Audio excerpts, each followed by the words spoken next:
I'm talking to a friend of mine, and behind me, I can hear the music stop, and I like record scratch, look over, and I see a friend of mine, iPod in hand, Oh and he has no. his phone, Oh and I no. go, and I, this is when I was a lot less gentle, and I was like, "What are you Straight to doing?" jail. Oh, I was so angry. It went from 0 to 100, and I'm like, "What are you doing?" And he's like, "Oh, put it back." I'm like, "Put it back. I don't care. If I'm told I'm doing the music, please don't touch it."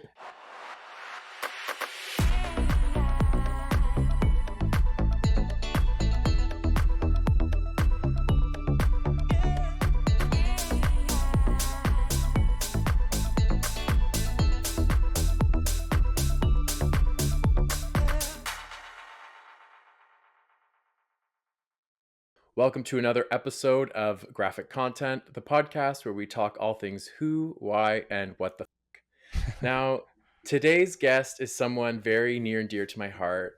He is a Toronto-based house DJ and producer. He's the host of Rhythmic Roots, and he is the creator of my theme music for this podcast, Nicholas Nothing. Wow. I love that intro. Hey, listen, you have a lot of accolades. I got a list, at least the top ones. It's nice to hear, honestly. Yeah. So we started working together about a year and a half, not 2 years. Yeah, about that. Yeah, year and a half. Yeah. From day one, from when we met, I was like, this guy's got something. He's super talented.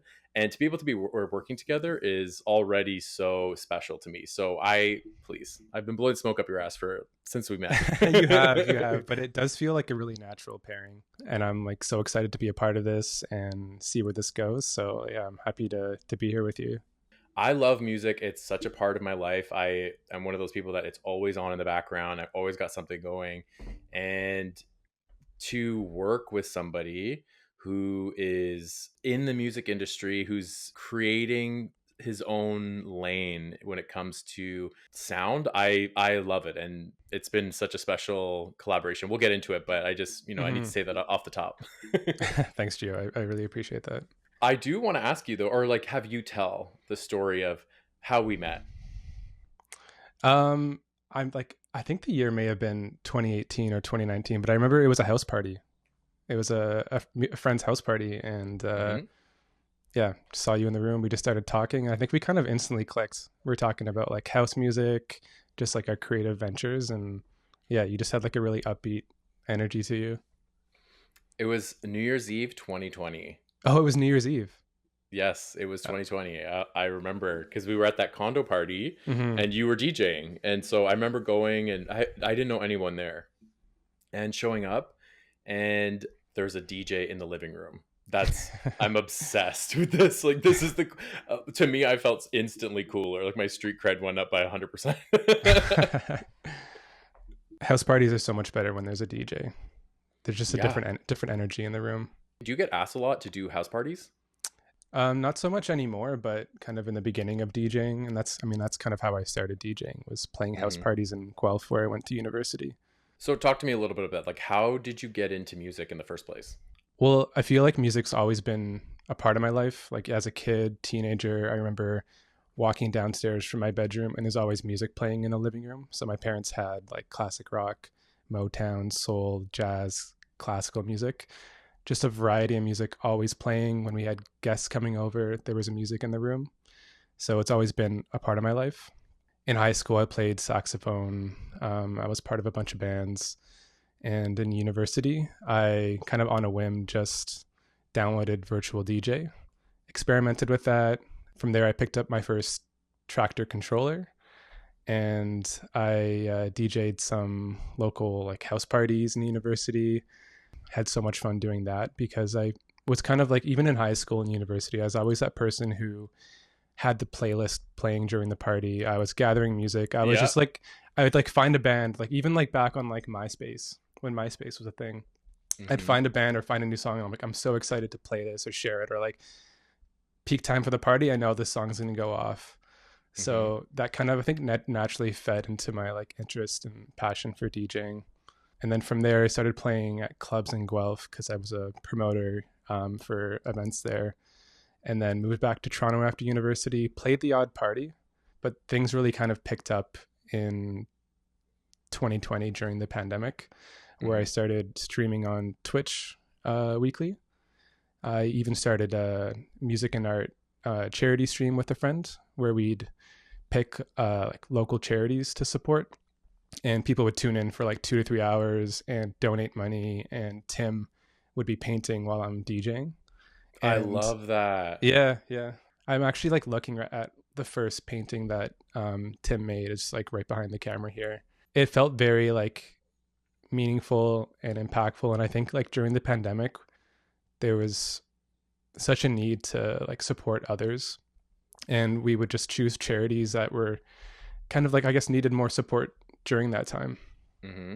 Especially during COVID, we all know, not that we all want to get deep into that shit, Yeah. but it's one of those times where I feel like the internet was a really positive thing for everyone to feel connected. Hmm. And to me, that's how I felt connected to my love of music and dance, is through all of the live streams, the YouTube sets that were posted, all these DJs around the world that were posting themselves. Like, what's the one? I think I can't. I'm losing it right now, but it's the one where everyone films in the bathroom, and one of the DJs there played your song in Oh their set. yeah, that's horror in Berlin. Okay, so Yeah. because I kept seeing that, like Horse Girl, I think did one, and there was Yeah, like, she did.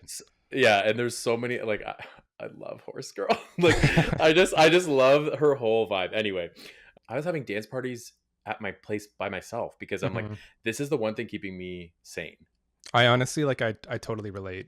Like Hmm. during the pandemic, we kind of lost our in-person community going out to clubs and events, Hmm. and having those weekly streams. Friends would tune in, and even like people I didn't know, never met, would tune in, and I'd see them every week, and it really felt like I was still a part of the music community, Hmm. even like virtually. Were you doing YouTube as well? No, just on Twitch. So I was doing like all the charity streams on Twitch, and then the weekly streams on Hmm. Twitch. And then I joined up with Birdcage Radio out of Utrecht in the Netherlands, and was doing streams with them as well, and kind of just like expanding the worldwide musical community. How did you get hooked up with them?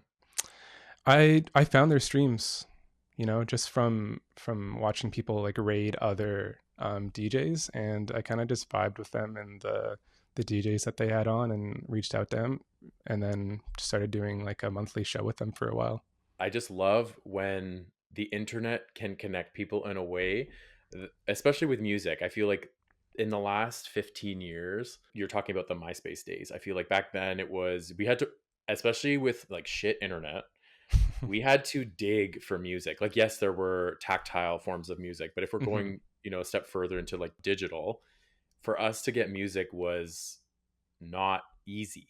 Hmm.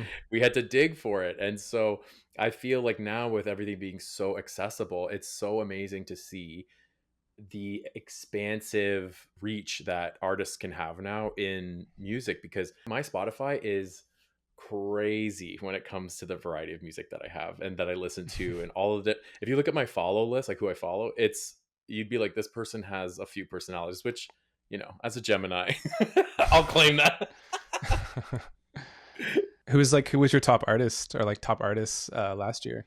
Okay, so this is the gay man in me. It was Charlie XCX, just because I was Okay. like all up in the I know it was so Yeah, that bad. checks out. Yeah.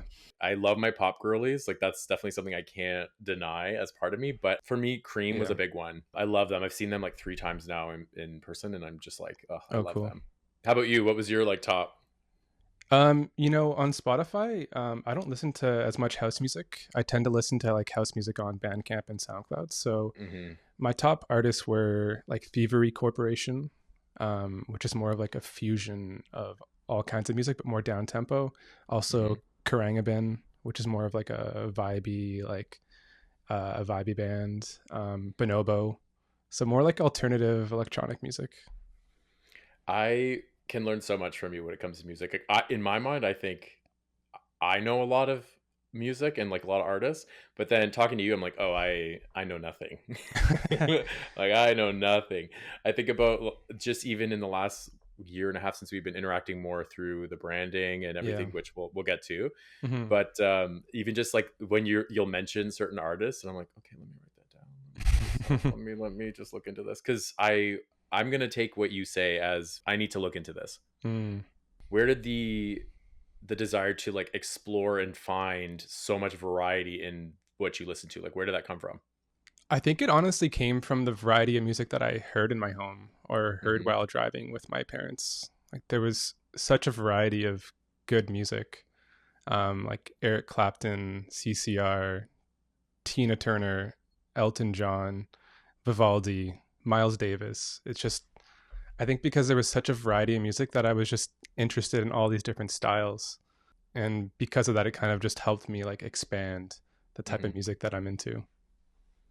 And that's good. I always say whenever I've been to shows, seeing DJs in person, to me, when you hear a variety of music in a set, that to me is chef's kiss, Yeah, because you can 100%. see that they're inspired from different eras, different genres, different Hmm. styles, where it's not just the same. I can't handle these, like, who I recently saw, who was it? There was some famous DJ or producer, and he was saying how there's a difference between an actual DJ who creates an experience, Hmm. and then there's like the new era of they're like showmen, where they are really like just trying to, it's like party DJs, right, where it's a different vibe. And to Hmm. me, I've always gravitated towards the DJs who are creating like up peaks and valleys. You're going on a journey, and to me, like that's who you are. Like when we went to your opener party, I was like, first of all, the first track. AEIOU. Yeah, Yeah. yes. Oh, it was so good. I literally was like, yes. I listened to that set on SoundCloud like over and over and over Oh, that again. makes me happy. Oh, it's so good. So like when you're putting a set together, like how do you even approach that? Because like I'm so intrigued at that process. I think like it really depends on like the setting, like whether it's a club, whether it's an outdoor venue, the time of day that I'm playing, and the kind of type of crowd that we're expecting. But Hmm. generally, I create playlists before a gig, and I kind of categorize them by moods and styles. So I'll have like deep house, groovers. I'll have like minimal tracks, like really deep tracks, and then I'll have like funk, disco, jazzy, and I try and create like a wide variety of playlists and then kind of pull from them throughout the set depending on what the crowd's reacting to or kind of how I'm feeling. But I totally we're totally on the same page. I love DJs that explore a wide variety of styles within a set and kind Hmm. of take you on a journey and maybe take you to unexpected places. Maybe they're playing like 5 or 6 deep tracks and they just throw in like a disco track and it just like changes the whole vibe, changes the whole energy. And to me, that's like exciting. And I try and, I love embody that in my sets too. the whole experience of going out. It's not about the social part. I've never been the one to, maybe when I was younger and I didn't have as much of a sense of self, where you're like you want to be seen and whatever when you're going out. But to me, as I got older, I am all about the music. I'm there. Like if I go to see a DJ or if I go to see anyone live, I'm there for the music. I Mm-hmm. want to experience it. I'm there to dance. I don't give a shit who's around me. I don't care about what's happening. Like I'm in my own bubble. Don't talk to me. Yeah. You're literally obstructing me from experiencing what I'm there to experience, which is the sound. Mm-hmm. And Mm-hmm. I love it. It's so much fun. I That's why I like working with you. When you approached me, I was like, this is the merging of two of my like my career as a creative designer, branding designer. And then I get to work with someone in the music industry. I'm like, this I was it was like the best day when you reached out to me. There's no one else I thought about working with, in all honesty. And I knew you were into house music. That wasn't the first thing that popped into my head why I wanted to work with you. I just Of like course. I loved your energy and I just like loved the projects that you worked on previously and I knew that you would do like an amazing job with it. I'm super happy with it. I think the two of us coming together. I always say this.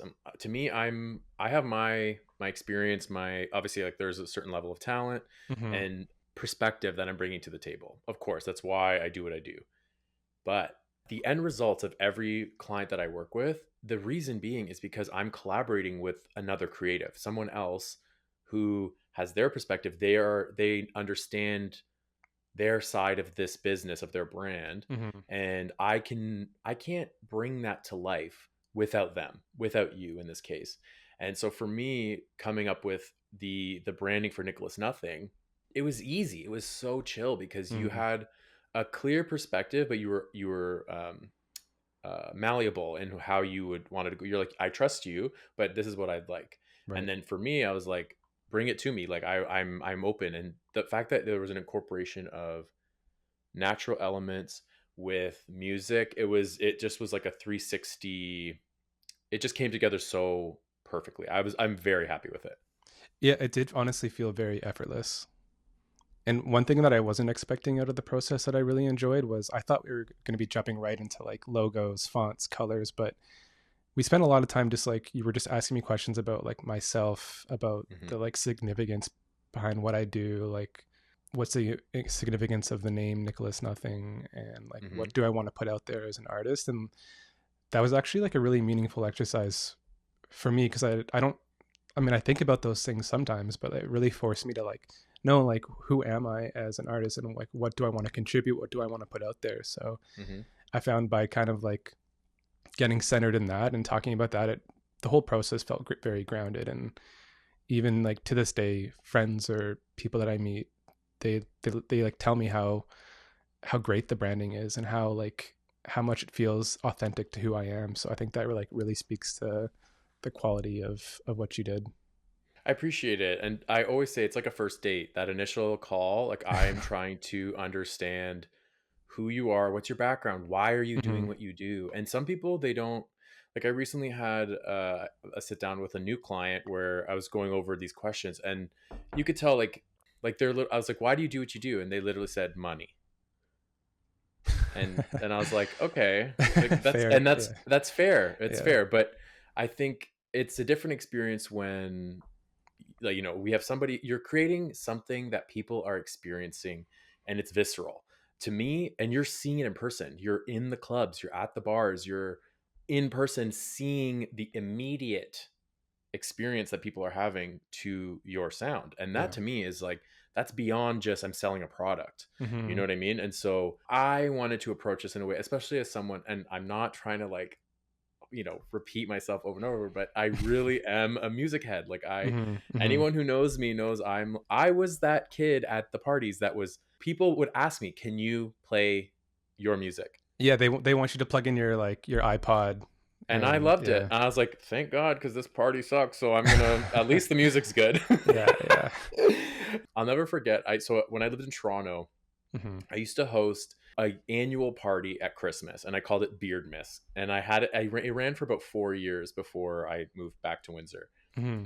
and it got bigger and bigger every year to the point where I'm like, I don't know where I'm gonna put these people. Like it was a one Like bedroom. how many people did you have? I think the last party, I think I had like over 70. Oh wow, and like a small like It place. was a one. It was like a 650 square foot. Oh shit, Like yeah, that's a the lot. bedroom, there were like 8 people sitting on the bed. Like there was people in the bathroom, like hanging out. It was. So I remember, and I would meticulous. This is, we're going back over a decade. So this is before all the new technology of like creating playlists. I did not have Spotify. It was all from an iPod that I was like plugging into my speaker. And I had meticulously like, okay, so the first hour, no one's going to be there. So I don't want to put any bangers. It's got to be like poppy, but still kind of like chill. Mm-hmm. And then, hour two, people are going to be filtering in, but I don't want all the like hits to go first because then no one, it's not full peak. So Yeah. I can't put too many of like the bangers. So I would purposely like order the music thinking about how it would, because I wasn't mixing anything. It was just songs, right? Mm-hmm. And I'll never forget, like, and this is back when I was like partying, whatever. And I'm like, it's peak party, like it's full people, whatever. And it's loud. So even the music you could hear, but not really. And I'll never forget, I'm talking to a friend of mine, and behind me, I can hear the music stop. And I like record scratch, look over, and I see a friend of mine, iPod in hand, Oh and he has no. his phone, Oh and I no. go, and I, this is when I was a lot less gentle. And I was like, "What are you Straight to doing?" jail. Oh, I was so angry. It went from 0 to 100, and I'm like, "What are you doing?" And he's like, "Oh, put it back." I'm like, "Put it back. I don't care. If I'm told I'm doing the music, please don't touch it." You have the DJ mindset. Like you could be a DJ. I literally am always the one. I'm like, oh man, DJ Geographic. It's like the next era of the brand.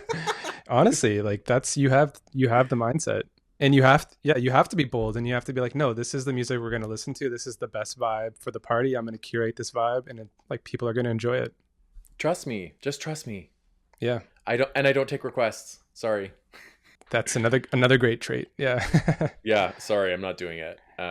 So we talked about a little bit of Nicholas Nothing. hmm So where did that name come from? Like, where did you get it? So like the origin story behind Nicholas Nothing, it kind of stemmed from this home video that we watched. So growing up, like my dad had this really clunky like VCR home video camera, and he would film like our little like weekend getaways around Ontario and also like family Christmases.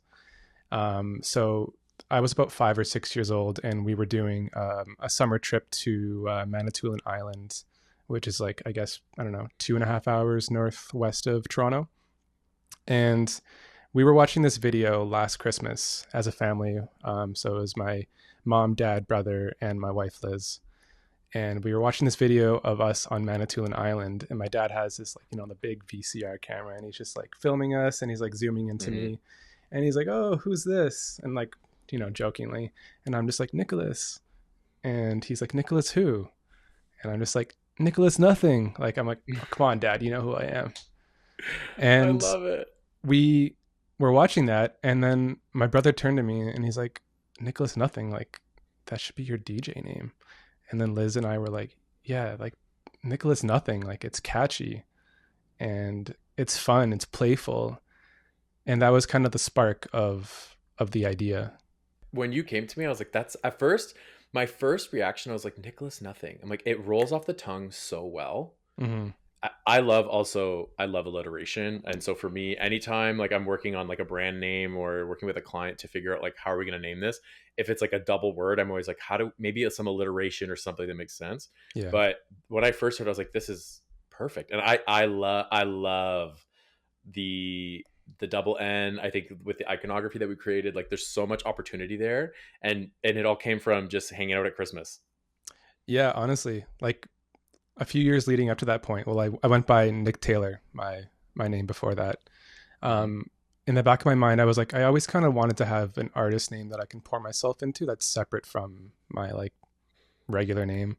So when that came in, things just like clicked a line. I'm like, that is it, and let's like run with it. And And then you did. yeah, and then like 6 months later, reach out to you, and then we get the whole ball rolling.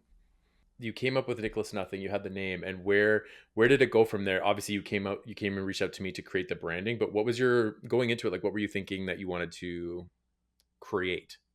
A big significance about the name is, well, I go by Nick, but my like birth name is Nicholas. And as a child, my parents called me Nicholas, and in like elementary school, I kind of switched to Nick for whatever reason.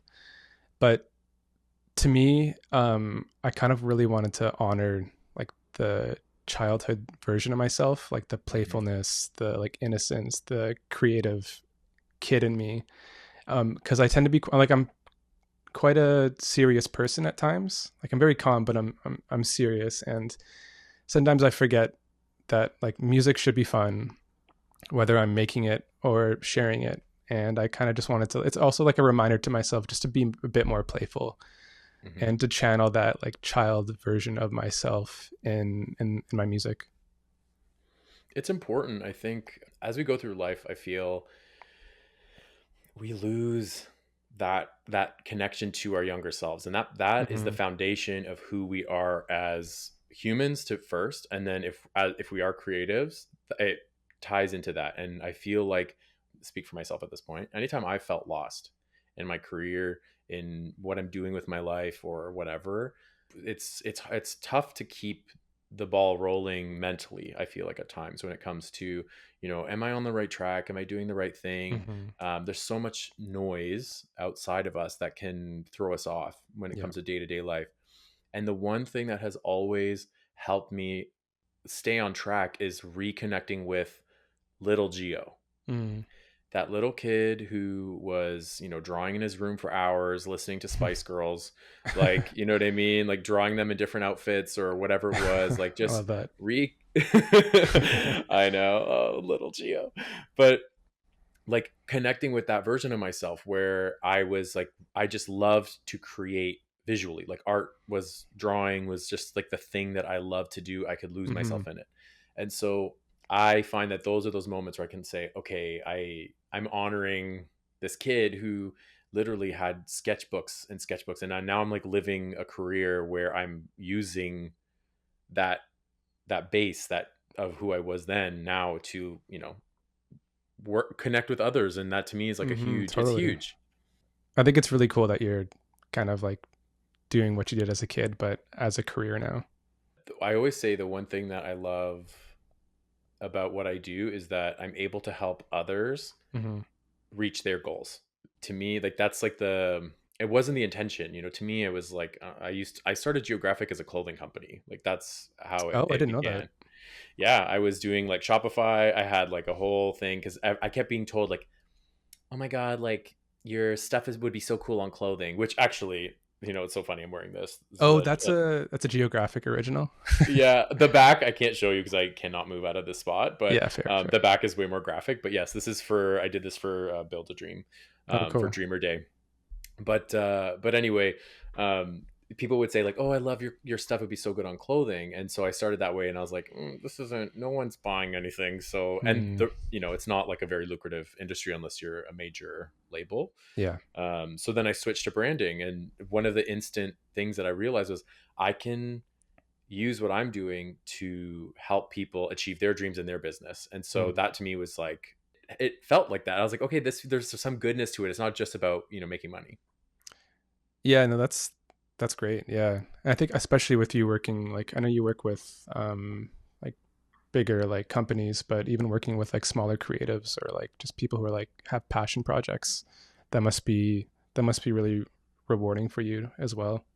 On that note, you, about passion projects. So I came to you after the fact and was like, hey, and I think, when did I reach out to you? It was like a while ago at Yeah, this you kind point. of I think it was the end of last year, you kind of were sending out a feeler like, "Oh, this is what I'm thinking about this podcast." Like, Hmm. I think it was before that because oh yeah. I think, yeah, I mean, time is I know. Yeah. not real, because like I think if I think about it, because I started working on the framework of this podcast in like October, November. So, and I reached out Mm, 2 months before that. So I think it was like, I have to go back, but it's been at least 6 months, and now I'm finally doing it. And yeah, and I was like, hey, I have this podcast idea. I want music for it, and you're the only person I would reach out to. Like I was like, there's no question. Like I was able to work with you on your stuff. I want mhm. you to be part of my new venture. And it was like, I have been loving the process. Like, as once again, as like an audiophile, I'm like, this is so cool. Like I obviously did none of the actual work. It was more like just putting together a brief, but it was just so fun. It's been so fun. Now we're just finishing it up now. This episode will come out in April, but Yeah. this is early, we're March 2nd right now. And just to be working on this project, I'm like, this is the coolest thing. Like I can actually, and really at the end of the day, like it was the original. We didn't even tweak it. I was like, it's perfect as is. No, I'm like so happy you asked me to do that, and it was a really fun process. Like I've never kind of made a song for someone else before. And I think you had such a clear vision and you sent me reference tracks, and I know you're a house head, so I was trying to like channel all those things into this song. And sometimes you just like you work on music and it feels like there's a bit of resistance Hmm. where like things aren't really clicking and it's like you're trying to force ideas, but this came together pretty naturally with like the elements I was adding in. I was like, it just feels right. I'm really happy with it, and I'm like I was so happy. Like like I sent something out, and like there's still a small part of me that's a bit nervous. Like, what is he going to Always. think about it? I hope this is kind of like what he was visioning. But then when he came back to me, and I was like, I was so happy that you were like overjoyed by it.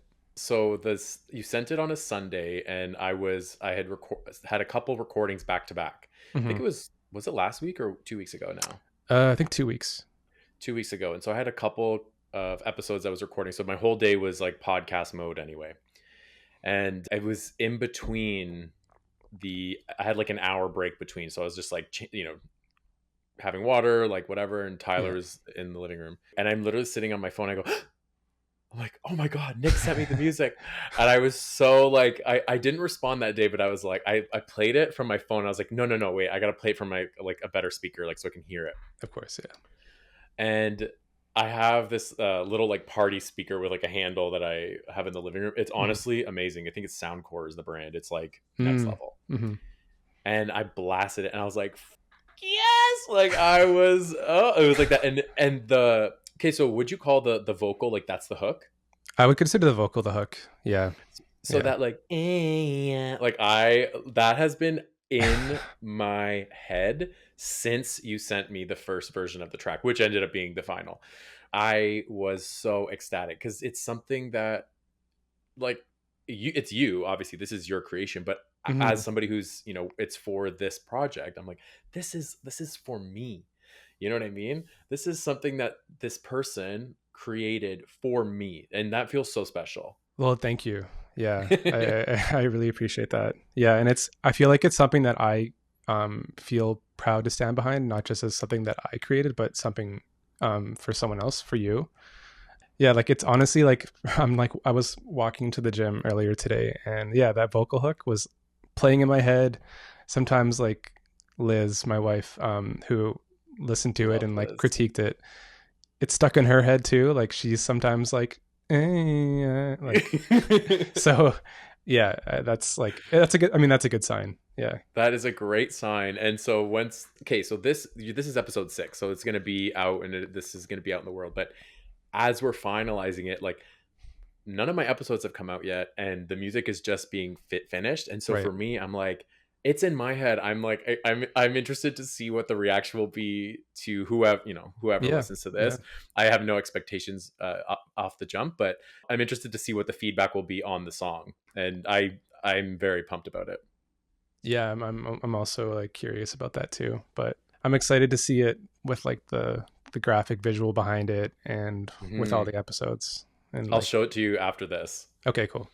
Yeah, I want your feedback on it because there's like a whole thing. But anyway, Yeah, sounds good. Yeah. as far as like, because we're talking about collaboration, we're talking about Hmm. working together, like what has your experience been so far in a more collaborative setting with other musical artists? Now I know you have like a bit of a like, I don't know if it's a crew, but like I just see on your socials that you kind of interact with the same people, you're working in certain circles in Toronto, and now you're traveling for work. Like how's that been, and like what's like coming up for you? Yeah, I guess in terms of collaboration, like as a producer, working with you is kind of the first time I've collaborated with someone else on a song. I haven't had the opportunity to work with other producers yet on music. Just been kind of enjoying exploring that myself. But more on like the DJ side of things. Over the last few years, I've been a part of a collective, Bones Behind Bars, that Lawrence, or he goes by Lolo, runs. So together we've played some local events together and brought in some international artists. So it's been fun kind of just being a part of that, and being part of like the local house scene here in Toronto. Since starting Rhythmic Roots, my day party event series last year, there's been a lot of collaboration. So I've thrown 3 parties. Two were 2 outdoor parties at Paminar, and I'm working with like local artists and bringing them in. The third party was Cross Pollinate, which was a day to night party. It was indoors because it's November, cold Mm. in Toronto. Yeah. And that was a collaboration with Garden Disco, which is run by Carlos Esteban. And they're like a club series, a listening session mix series. And that was kind of the first experience of like collaborating with another host for events. And I feel like it felt like a very natural pairing, and like together we kind of like brought our ideas together, and it just felt like it was an awesome party. And kind of like both of our audiences from Rhythmic Roots and from Garden Disco came together, and yeah, it was so much fun. I feel like there's something to be said about the energy that we put out. I feel like it's like almost like a radio signal where you attract it. If you put out a certain, because like you're very open, you're very, like you said, you're very calm. You have this energy where you're not domineering in a way where you're like, this is what I want. Mm-hmm. You're like, I know what I'm bringing to the table. It's like a quiet confidence, Mm-hmm. but then you also in with your energy, you allow for people to feel like it's collaborative. It's not necessarily like I'm coming in telling you what we're doing, right? And that to me sets the tone for a really productive collaboration. And I'm sure that you've had, especially because, you know, working with other people, like you're carving your own path through the Nicholas Nothing brand, but you're Mhm. also creating a broader network, you know, for lack of a better word, Yeah, in a yeah. way that it makes sense for who you are as a person, as an artist, as a creative. I would consider myself having a quiet confidence as well in the way I kind Mm-hmm. of navigate and run things. One of the kind of the main reasons why I started Rhythmic Roots was because I wanted to be a bit bolder and kind of like use my voice more, because sometimes that quiet confidence can be a bit more like complacent, where I kind of like sit back and allow things to unfold and maybe not speak up when I have an opinion about things. Mm-hmm. And I really wanted to like contribute back to the community, support friends, support artists that I really admire, who I feel like would enjoy playing these parties, and spreading the audience for them. So yeah, it's kind of like just through like self work, just kind of working on myself and just being bolder, and knowing, like understanding that no, like I do, like my voice does deserve to be heard, Mm-hmm. and I feel like I can really like spread like positivity and through these parties. And yeah, it's been a really like rewarding experience over the last I guess like 9 months. And it's not that long. Like I feel like from when we started working on the branding to now, I'm like I even recently like I DM'd you because you're going to be performing at Electric Island. Hmm. Yeah, That's that's wild. Yeah, that's major. That's like a Toronto staple. Like I've yeah. been, it's a major event. And so when I saw you posting it, I was like, of fucking course he's doing that. Like I'm not even surprised. Like I'm so, and I don't want to be like I'm proud of you like in this cheesy way. Like I'm Yeah. so proud of the progress that you're making. Like you're doing so many things while Hmm. balancing like life. Like that's already, you know what I mean? Like you have so much going on, and it's just so to see somebody who is sorry, I know I'm probably annoying. I'm like blowing smoke up your No, like I it doesn't get old. ass. To Please me, it's continue.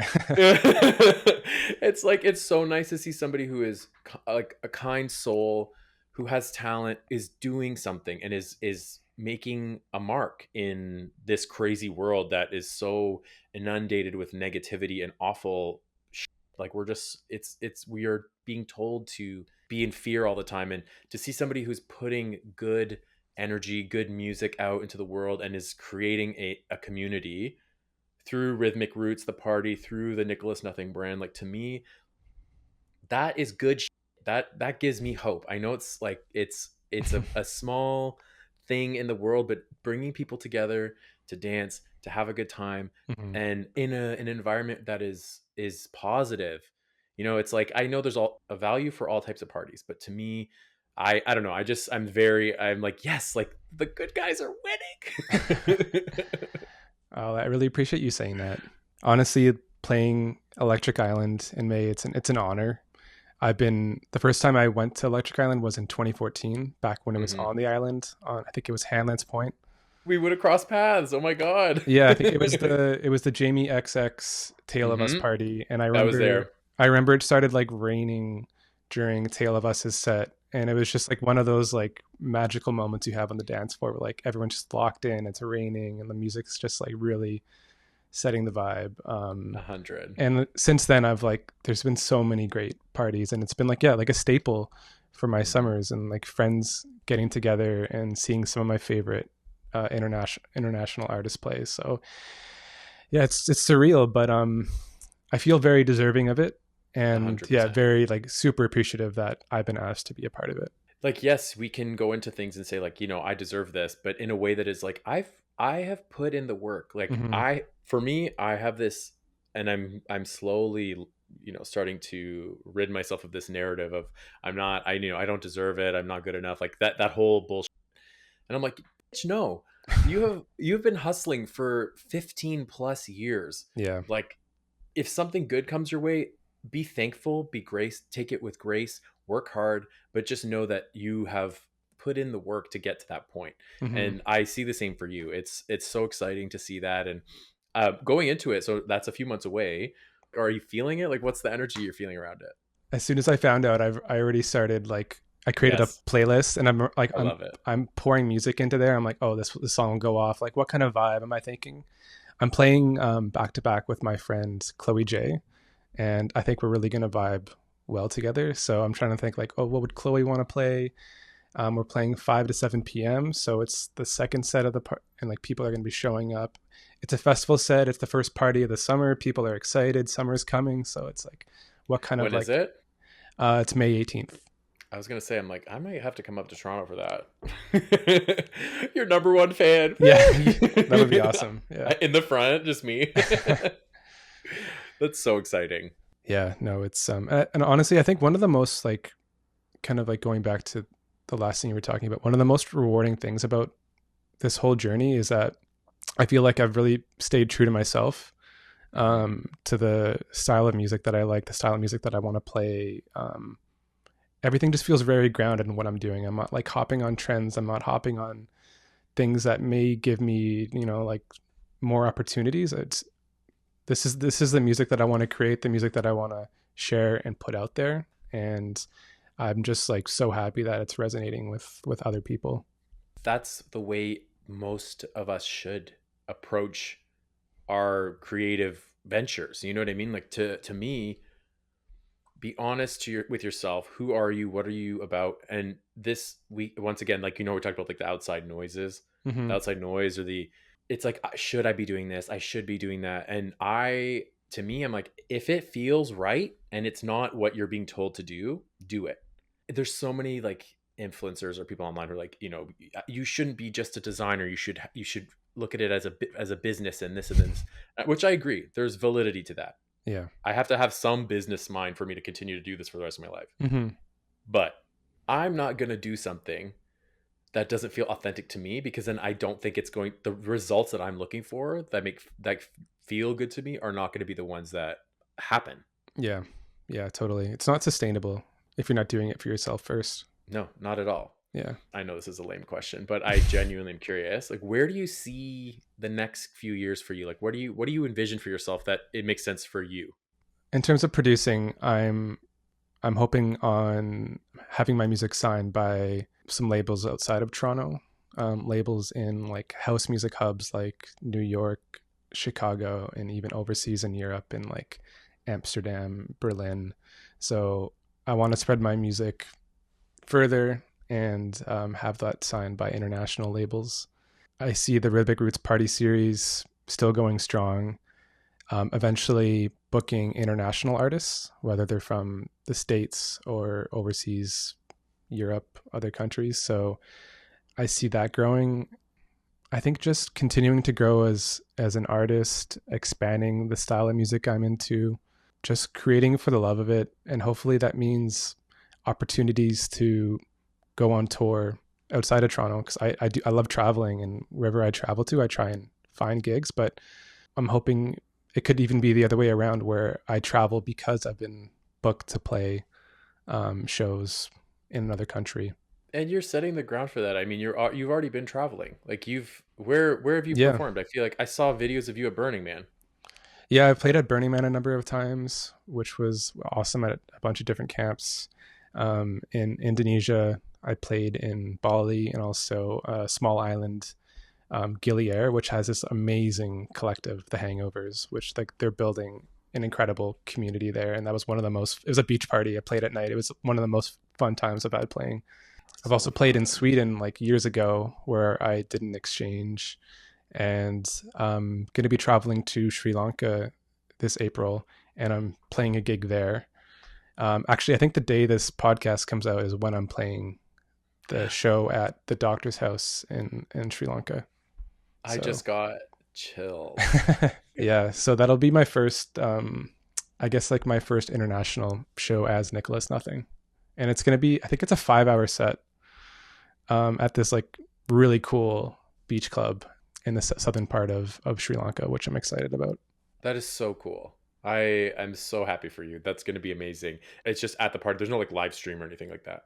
No, no, I think I'm gonna bring a Okay. recorder with me though, so I can, like pop it on SoundCloud later.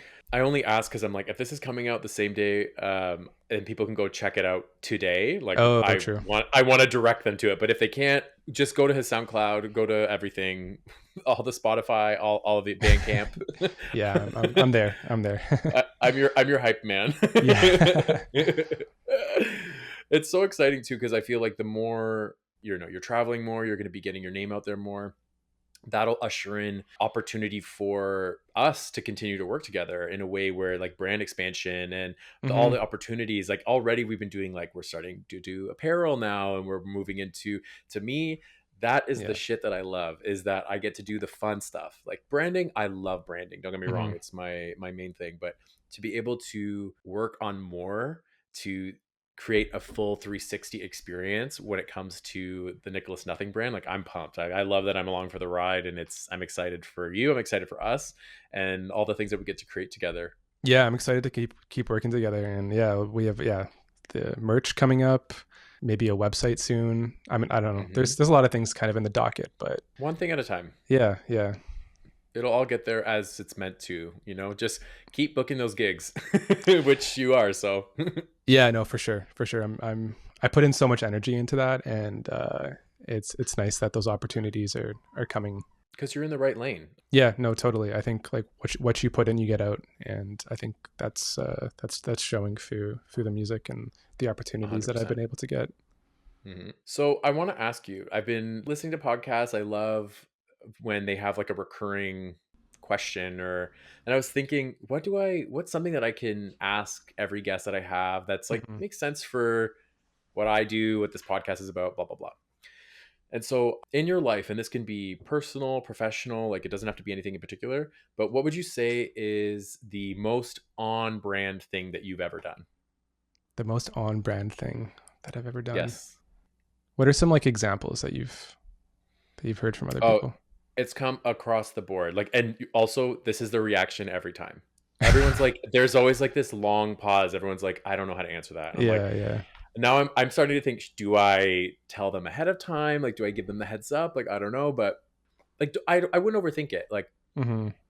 Well, I think one thing that comes to mind, and this would have been the second Rhythmic Roots party that I hosted. This was at Paminar, so this really cool like outdoor back patio venue, and I played my set, went really well, and then I had a local artist, Babel, a duo, play after me, and I just remember kind of being back behind them and just like watching them play and watching the crowd play and just being so happy with seeing everyone just like dancing and enjoying themselves and like people intermingling. In that moment, I wasn't like the center of attention, but I was just like happy just being a part of that and being there and just like watching everyone just enjoying themselves and like forgetting about the stresses of life and stuff. mhm. So it's funny because like I don't like to be the center of attention, but that may be hypocritical thing to say because as a DJ you kind of tend to be the center of attention. Mhm. But while I'm DJing, I'm so locked into the music and I'm not really thinking too much about like people looking at me and stuff. You're So vibing. yeah, I think I'm just vibing and I'm just really just centered and like enjoying myself. That's kind of like maybe a weird answer, but It's that's kind not. of what popped into my head. So basically, what you're saying, or what I'm understanding, is that one of the most on brand things for you is when you can sit back because you've curated this experience. Yeah, You chose the venue, you chose the artists that are alongside of you on on the lineup. Yeah, the lineup. Yes, yeah, thank you.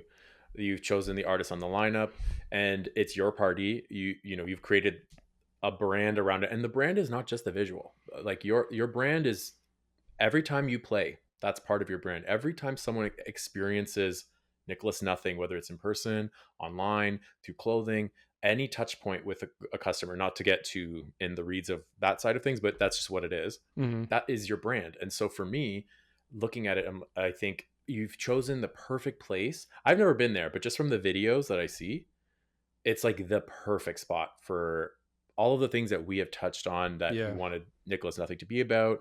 There's a nature element, there's the Dancing city under vibe. the pear trees. It's, yeah. Exactly. You're consciously choosing what that experience is going to be. So like your brand is on brand. Like basically. No, all those choices are very thoughtful. Like I love I'm it. I'm quite the perfectionist, and everything is chosen very thoughtfully. But yeah, I Hmm. think I think you kind of like you hit it with just being able to curate something, but then like take a step back and just sit in that, enjoy it, and yeah. I am so excited for what's next. Like what is coming up? Like if you can talk about like anything that you can maybe promote at this moment. Well, I'm working on a 2-track EP right now that I'm planning on releasing independently shortly. I've also got a number of remix projects for some local house labels in the city that I'm working on. I'm going to be playing in Sri Lanka. We have Electric Island.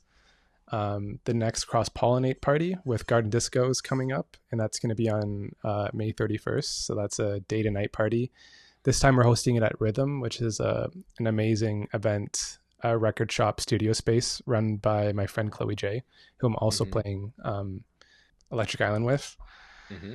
And then we'll be back at Paminar dancing under the pear trees this summer. So that'll be the 1 year anniversary. There may be some special merch showing up there, maybe.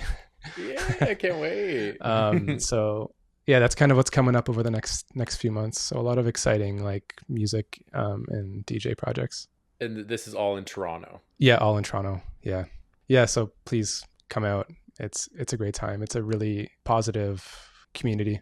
I can't wait. I'm definitely going to make it up at some point this summer. I know last summer it just didn't work out, but I cannot believe it's a year already. I know, me too. That's crazy. Yeah, It's yeah. Well, flying by. would love to have you out. This big Sasquatch on the dance floor. Woo! I'll let you know all the dates so you can kind of like plan ahead and stuff. Oh, please. I would love that. And so, for anybody who is wanting to connect with you, listen to your music, follow you, like where can people find you online? So if anyone wants to like reach out, they can DM me on Instagram at it's Nicholas_nothing. So feel free to reach out. My DMs are open. And if you're interested in checking out my music, I have music on Spotify, SoundCloud, Bandcamp, YouTube. You can go to nicholasnothing.com for all the links, pretty much where you listen to music. And even on this podcast now. On the podcast now too. Yeah. Yeah. Honestly, Nick, thank you so much. I appreciate you coming on. Like I said, I was so excited to sit down with you and have this conversation. Hmm. Usually we just talk shop. We just talk, what are we working on? How do we, Yeah. Yeah, totally. but it's nice to sit and have this conversation just and talk more about you really than just, what are the design deliverables that we're working on. Yeah. No, I really enjoyed this. Like I always enjoyed talking to you. So really appreciate you having me on, and I'm excited to see where this project goes for you. Yeah, who knows? I'm just seeing what happens. Like I said, just trying to feel in alignment with things that I want to do. So Hmm. we'll see where this goes, but I have hopes. I I, wouldn't be I doing it I if do I too. didn't. I do too. Yeah. And to anyone who wants to connect with me, you can follow the podcast at Graphic Content Pod on Instagram, TikTok. I am on YouTube as well. And if you have any questions about design or want to talk branding, you can reach out to me through my website at geographic.com. Bye. Bye.